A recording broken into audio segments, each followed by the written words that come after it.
क्या ये x a b a plus b क्या कहना चाह रहा है?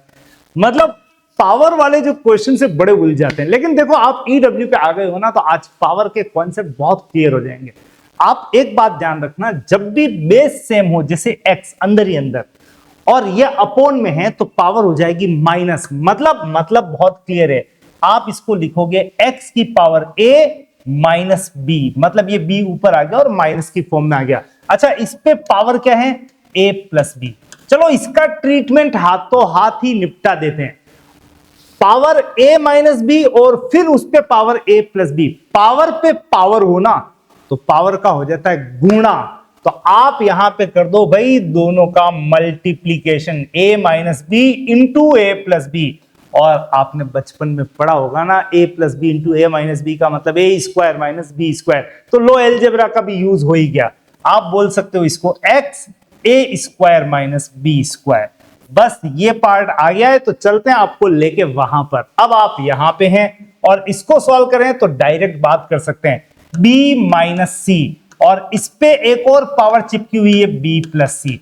फिर से वैसी ही कंडीशन, b माइनस सी इंटू बी प्लस सी का मतलब b square minus c square. सीधा पहुंचा तो इसको यहां पे x की power b square minus c square. चलिए इतना हो गया है, तो अब तो अंदाज लग गया होगा। अब तो सीधा यहां पहुंचाएंगे, c माइनस ए इंटू सी प्लस ए का मतलब सी स्क्वायर माइनस ए स्क्वायर। लिख दो जनाब यहां पे सी स्क्वायर माइनस ए स्क्वायर। ये लीजिए, तीनों प्रोडक्ट तैयार हैं, और तीनों प्रोडक्ट तैयार हैं, बीच में है गुणा। तो ध्यान रखना, अगर बेस बराबर हो x x x तो पावर प्लस हो जाती है। अब तीसरा रूल आ रहा है, पावर को करना है आपको प्लस, यानी x की power a square minus b square plus b square minus c square plus c square minus a square. और अगर आप देखोगे तो ये कैंसल, सी स्क्वायर से सी स्क्वायर कैंसल, और ये भी कैंसल। मतलब बचा क्या? कुछ भी नहीं, मतलब जीरो। यानी आंसर तैयार है x की पावर जीरो। लेकिन याद फिर रखना एक और रूल, कि किसी की भी पावर जीरो हो तो पावर निकल जाती है और बच जाता है एक। मतलब बहुत क्लियर है कि यह आ गया एक। ऑप्शन भी देख लो, ऑप्शन नंबर बी में आपको दिखाई देगा एक। मतलब पावर के जितने रूल्स होते हैं ना, वो सब इस क्वेश्चन में समेट दिए गए। और अब मेरे ख्याल से आपके कॉन्सेप्ट डैम क्लियर हो गए होंगे। आपको पता चल गया होगा कि ऐसे क्वेश्चन किस तरह से सॉल्व करने चाहिए।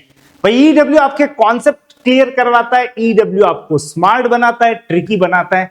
जब इतना सब कुछ होता है तो फिर फॉलो तो कर ही देना, लाइक कर देना, शेयर जरूर से कर देना, और हाँ, खुद का उद्धार करना है। आपको चाहिए ऐसे ढेर सारे कॉन्सेप्ट, आपको मैथ्स में सुपर सुपर सुपर पावर बनना है, तो कहीं भी भटकने की आवश्यकता नहीं है।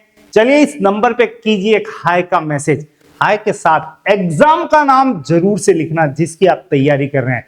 फिर चाहे एसएससी हो, बैंक हो, स्कूल का ओलंपियाड हो, केवी हो, या फिर कोई भी एग्जाम हो, आप नाम लिखें और उसके बाद देखें चमत्कार होना शुरू होगा।